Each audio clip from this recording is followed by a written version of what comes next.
السلام علیکم ویورز، آپ دیکھ رہے ہیں پروگرام فریڈم آف وائس. میں ہوں منہاج موسوی. ناظرین، پاکستانی معاشرے کے اندر مذہب بہت اہمیت کے حامل ہے، اور بدقسمتی یہ ہے کہ مذہب ذاتی طور پر انسان کی آسانی کے لیے ہے، اور جب ہم اسلام بطور دین لیتے ہیں تو اس میں بہت آسانیاں ہیں، اور انسان کے مختلف پہلوؤں کا اس نے احاطہ کیا ہے، چاہے وہ سماجی زندگی ہو، ذاتی نوعیت کی زندگی ہو، سیاسی زندگی ہو، یا ایون مذہبی زندگی ہو. دین اسلام نے اس کے لیے بہت سے اینگلز اتنے آسان کیے ہیں کہ اس میں مزید پیچیدگیاں پیدا کرنے کی ضرورت ہی نہیں ہے.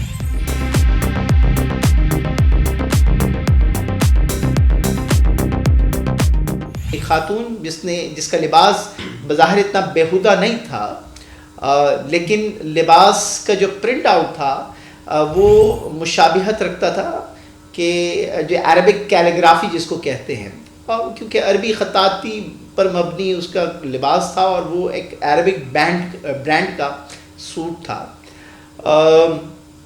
جس ریسٹورنٹ میں وہ خاتون کھانا کھانے گئی اپنے شوہر کے ساتھ، تو وہاں پر ایک ہجوم جمع ہو گیا اس کے لباس کو دیکھ کر. میں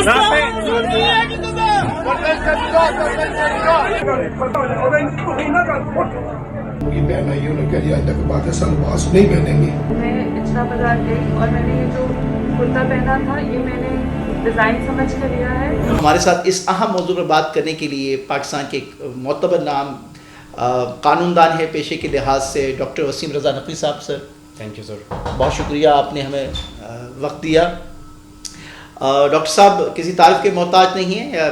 جو پیشہ ہے پبلک ڈیلنگ کا ہے، اور خاص کر اسی طرز کے معاملات آتے ہوں گے یقینی طور پر ان کے پاس، اور معاشرے کو بہت کلوزلی مانیٹر بھی کرتے ہیں. تو ڈاکٹر صاحب، جب آپ نے سوشل میڈیا کے تھرو، مین چینلز کے تھرو یہ آپ نے مناظر دیکھے، تو آپ کی دلی کیفیت کیا تھی اس وقت؟ آپ کی سوچ کس نہج پر تھی؟ بہت شکریہ منہاج. دیکھیں، سب سے پہلی بات یہ ہے کہ ہمارا جو معاشرہ ہے وہ تیار ہی اسی طرح سے کیا گیا ہے، اور اس میں قصور ہماری ریاست کا ہے. جس طرح سے اس ریاست نے اس معاشرے کو تیار کیا ہے. دیکھیں، ہمارے معاشرے میں دو الزام ایسے ہیں جس پہ انویسٹیگیشن یا انکوائری کی ضرورت نہیں پیش آتی. ایک جو لڑکی ہیرسمنٹ کا الزام لگائے مرد پہ، وہ سوسائٹی اس کا فیصلہ کر لیتی ہے کہ ہاں اس مرد نے ضرور اس کو ہیرس کیا ہوگا، چاہے وہ کیا ہو یا نہ کیا ہو. اس پہ بہت سے الزامات آتے ہیں کہ پھر عورت کارڈ کا استعمال کیا جا رہا ہے، یا پھر مرد کو صفائی کا موقع نہیں دیا جا رہا ہوتا ہے. سوسائٹی اور اس کے گھر والے اس کو ڈفرینٹ اینگل سے دیکھنا شروع کر دیتے ہیں. اور دوسرا توہین مذہب کا ہے. اس پہ ہماری سوسائٹی بہت زیادہ جذباتی ہے، اور اسپیشلی مذہب کو لے کے. جس طرح سے یہ واقعہ ہوا ہے، اس کو اگر آپ دیکھیں، کل اس مولوی صاحب کا انٹرویو ایک شخص نے لیا، اس سے پوچھا کہ آپ کو پتہ ہے کہ اس لباس پہ کیا لکھا ہوا تھا؟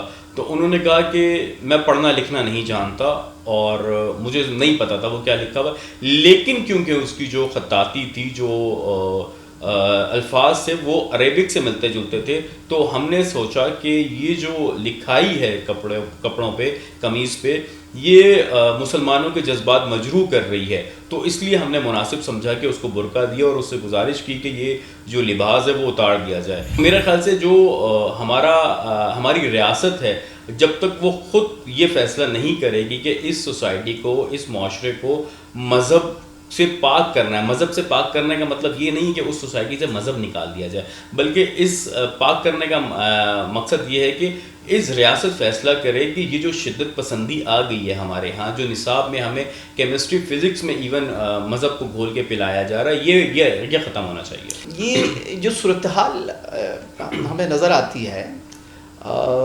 یہ چند سالوں کا یا چند مہینوں پر مبنی سوسائٹی نہیں ہے، بلکہ اس کے پیچھے ایک بہت لمبا عرصہ ہے جس نے اس معاشرے کی تربیت کے جو اثرات اب ہم دیکھ رہے ہیں اس معاشرے کے اندر، اور جس نہج پہ پہنچ چکے ہیں کہ یہاں بہت آسان ہو گیا ہے توہین مذہب اور توہین اسلام کا الزام لگانا، اور نسل در نسل تباہ کر دیے گئے ہیں، معاشرہ برباد کر دیا گیا ہے.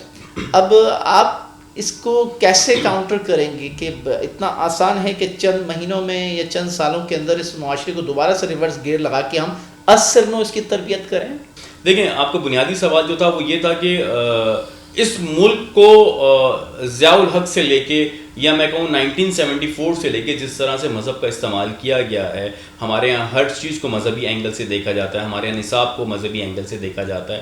ہمارے یہاں میں اکثر کہتا ہوں کہ مجھے فکر ان بچوں کی نہیں ہے جو اسکول سے باہر ہیں، مجھے فکر ان بچوں کی ہے جو اسکول میں پڑھ رہے ہیں، اور وہ کیا پڑھ رہے ہیں، یہی پڑھ کے وہ باہر نکل رہے ہیں اور وہ جذباتی اور یہ اس طرح کے نعرے لگاتے ہیں. جو لاہور میں ایک واقعہ ہوا یہ نہ پہلا تھا یہ نہ آخری ہے، لیکن اس طرح سے ہم ہر مہینے ہر 2 مہینے بعد ایک واقعہ لے کے بیٹھے ہوتے ہیں اور اس کو اسی طرح سے ڈسکس کر رہے ہوتے ہیں. تو جب تک ریاست خود فیصلہ نہیں کرے گی تو معاشرہ میرا خیال سے بہتر نہیں ہو سکتا. میرے خیال سے شاید جہاں ریاست ذمہ دار ہے وہاں مذہبی اسکالرز جو خود کو نیوٹرل سمجھتے تھے انہوں نے کوئی پروگریسو رول پلے نہیں کیا. اگر وہ تھوڑی سی ریزسٹ کرتے تو شاید صورتحال ایسی نہ ہوتی. میرا آنکھوں دیکھا حال ہے کہ جو علماء یا مولوی حضرات بیٹھ کے اتحاد کی بات کرتے ہیں اور ایک کیمرے کے سامنے آ کے ایک دوسرے کے پیچھے نماز پڑھتے ہیں، وہی کیمرہ بند ہونے کے بعد اپنی اپنی الگ نمازیں بھی پڑھ رہے ہوتے ہیں کہ چلو یہ تو میڈیا کی نماز تھی، اس کے بعد ہم اپنی صحیح سے نماز ادا کر لیں. تو ہماری ریاست ہمارے ہاں معاشرے میں ایک رواج ہے، جو بچہ اسکول میں صحیح نہیں پڑھتا اس کو مدرسہ داخل کروا دیا جاتا ہے. وہی بچہ جب مدرسہ داخل ہوتا ہے اور وہی جب کچھ درس کا تعلیم حاصل کرنے کے بعد وہی شخص جو نالائق بچہ تھا وہ پڑھے لکھے لوگوں پہ فتوے دائر کر رہا ہوتا ہے اور وہی معاشرے کا فیصلے کرنے والا ہوتا ہے. اب جیسے کل کی مثال ہے، جس شخص کا انٹرویو لیا اس نے بہت کلیئرلی کہا کہ میں پڑھنا لکھنا نہیں جانتا، لیکن جب وہ پڑھنا لکھنا نہیں جانتا، یہ قرآن کی تعلیم تھی، مذہب کی تعلیم تھی کہ علم اقرا سب سے پہلا لفظ آیا کہ علم حاصل کرنا. جب اس نے علم حاصل نہیں کیا تو اسے یہ کوئی حق نہیں پہنچتا تھا کہ وہ سوسائٹی میں اس طرح سے انتشار پیدا کرے یا کسی بھی شخص کی جان کو خطرے میں ڈال دے. آپ یقین کیجئے وہ عورت کا جو المیہ ہے کہ غلطی بھی مولوی حضرات اور معاشرے سے ہوئی اور جو معافی مانگنی پڑی وہ اس عورت کو مانگنی پڑی اس پریشر میں، اور اسے ثابت کرنا پڑا کہ میں جو 7 علماء بیٹھے ہوئے وہ انہیں لقمے دے رہے تھے کہ آپ کہیے بار بار کہ میرا تعلق اہل سنت سے ہے، اور انہوں نے کہا کہ میرے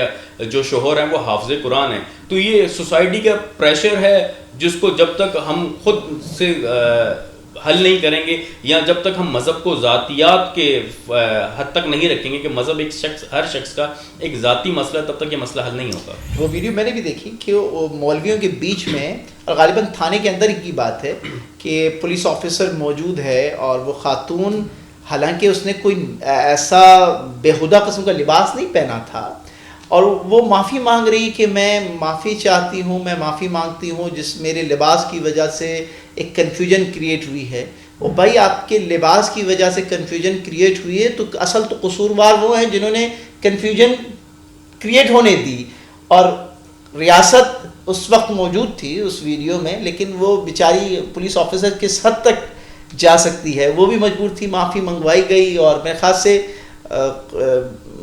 جس طرح کی باتیں اب سامنے آ رہی ہے کہ وہ آپس میں گفتگو کے بعد معاملے کو ختم کر دیا گیا، اصل محرکات کی طرف ابھی بھی نشاندہی نہیں کی ہے، اور جس نے اتنے بڑے انسیڈنٹ کو جنم دینے کی کوشش کی تو ان کے خلاف کوئی کارروائی نہیں ہوئی.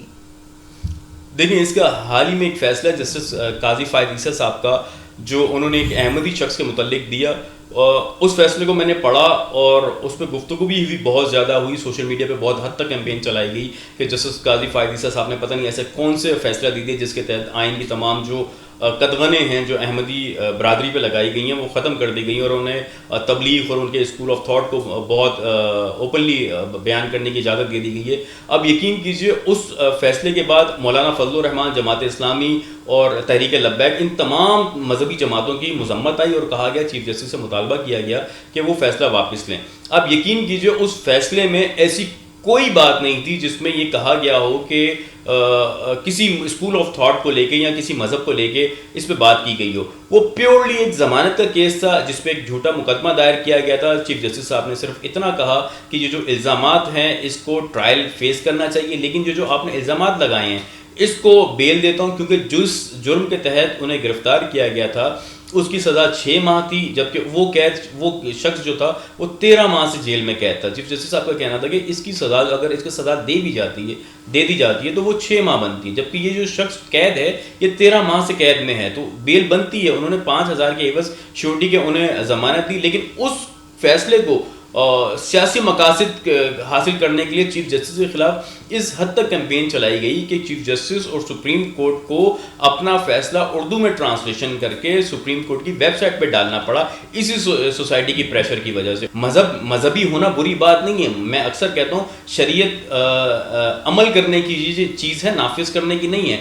ہمارے ملک میں شریعت کو نافذ کرنے کی طرف زور دیا جا رہا ہے، عمل کرنے کی طرف نہیں دیا جا رہا. بڑے بڑے ممالک اٹھا کے دیکھ لیں، ترکی کو دیکھ لیں، ایک آئیڈیل ملک ہے، وہ ایک سیکولر کنٹری ہے. بنگلہ دیش جتنا اسلامی ملک ہے جہاں کی 95% آبادی مسلمان ہے، وہ ایک سیکولر ملک ہے. اب جو سعودی عرب میں تبدیلیاں آ رہی ہیں اور محمد بن سلمان کر رہے ہیں، وہ آپ سوچ بھی نہیں سکتے تھے کہ جہاں اسلام نے جنم لیا ہے، جہاں سے اسلام نکلا ہے، اور جو ہماری مقدس مقامات ہیں جہاں پہ، اگر وہ اس حد تک اپنے آپ کو سیکولر کر رہا ہے تو آخر کیوں نہیں. وہ ایک عذرا مذاق میں ایک بات کر دی جاتی ہے کہ ہمیں مذہب کے پیچھے لگا کے سعودیہ خود سیکولر ہو گیا، تو یہ بالکل ویسے ہی ہو رہا ہے کہ ساری دنیا پروگریسو سوچ کی طرف جا رہی ہے، معیشت پروگریسو ہو رہی ہے. بہرحال ہم ایک مذہب کے پیچھے لگے ہوئے، اور مذہب ایسا نہیں ہے کہ وہ ہمارا اپنا ہو، دنیا بھی مسلمان ہے، دنیا فالو کرتی ہے. اب صرف کہنے کو یہ ہے کہ کافر ممالک میں آپ کو صحیح اسلام نظر آئے گا، ہمارے پاس صرف مسلمان اسلام ہمارے پاس نہیں ہے. ایکچولی جو آپ نے پہلے جملہ عرض کیا تھا نا کہ اسلام جو ہے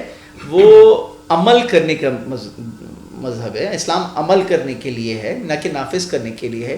تو وہ جو آپ مثال یورپ کی دے رہے ہیں، تو وہاں انہوں نے یقینی طور پہ ان کے جو سوسائٹی کی اوور آل امیج ہے اس کو دیکھیں تو ایسا لگتا ہے کہ انہوں نے اسلام پر عمل کیا ہے، اور ہم نے زیادہ فورس کیا ہے اس کو نافذ کرنے میں، اور نافذ بھی اپنے مطلب کا اسلام، ریالٹی سے اس کا کوئی تعلق نہیں ہے. اور جس معاشرے میں ہم رہتے ہیں یہاں آپ کو پتہ ہے کہ ڈفرینٹ اسکول آف تھاٹ سے ریزسٹ کرتے ہیں، اور کسی ایک مکتب کی جو ہے اکثریت نہیں ہے، ہر ایک اپنی اکثریت کا دعویٰ کرتا ہے. تو ایسے معاشرے میں مشکل ہو جاتا ہے کہ آپ اسلامی کون سی شق کو کس فقہ کے مطابق عمل کروائیں گے، اس کا امپلیمنٹیشن کیسے ہوگا.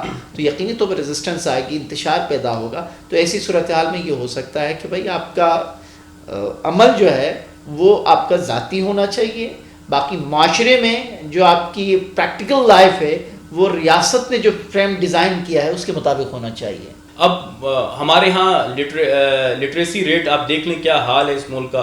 آپ کسی کو پڑھنا لکھنا نہیں آتا لیکن وہ ہر موضوع پہ گفتگو کرنا چاہتا ہے. آپ چوراہے پہ بیٹھ جائیں، آپ باربر شاپ پہ چلے جائیں، وہاں آپ کو معیشت دان بھی ملیں گے، وہاں آپ کو مولوی بھی ملیں گے، تمام مسائل کا حل وہاں ہو رہا ہوتا ہے. لیکن حقیقت میں جو حقیقت ہے وہ ہماری معیشت کا حال دیکھ لیں، ہمارے معاشرے کا حال دیکھ لیں، ہمارے تمام چیزوں کو دیکھ لیں. میں اکثر کہتا ہوں کہ جو تربیت ہے وہ ماں باپ سے زیادہ معاشرہ کیا کرتا ہے کسی بھی بچے کی. جو ہمارا معاشرہ ہے وہ کس حد تک وحشی درندہ ہو گیا ہے کہ یہاں بولتے ہوئے سمجھتے ہوئے کسی کو کچھ خیال نہیں آتا، اور ہمارے ہاں برا حال ہو چکا ہے اوورآل.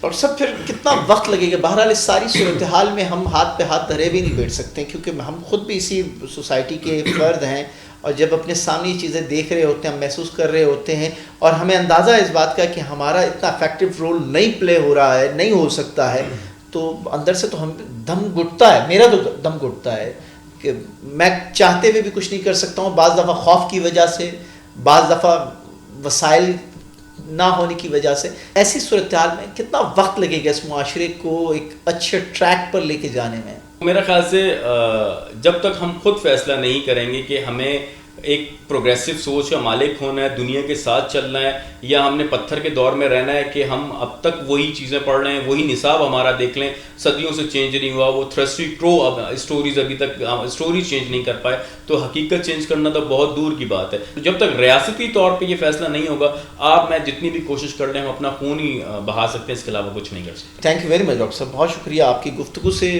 جو نتیجہ میں نکال پایا ہوں کہ معاشرے کو ایک بہتر ٹریک پہ لے جانا مشکل نہیں ہے، سوائے اس کے کہ ریاست یہ فیصلہ کر لیں.